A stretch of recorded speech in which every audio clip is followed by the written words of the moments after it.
Wow! Well, as a born-again believer, ako po at lahat po ng taga Daily Good Vibes ay bumabati po kay Ginoong Donald Trump bilang 47th, no? 47th US President. So palakpakan po natin siya. Siya po ay kapatid natin sa Panginoon at naniniwala po ko may gagawin pong napakaganda ang Lord Jesus sa Amerika.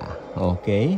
At ito po ay talagang ipinangako niya na kung ang namumuno ay righteous o born again, no?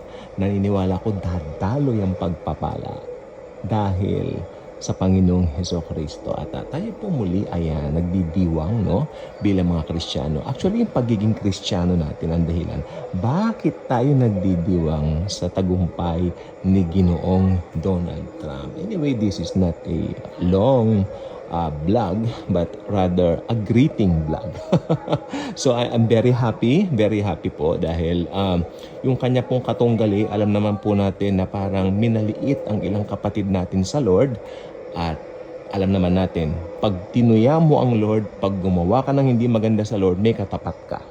Marami po yan, yung gumawa ng hindi maganda sa Lord dahil pinagmalaki niya yung barkong Titanic. Tanda po ninyo yun.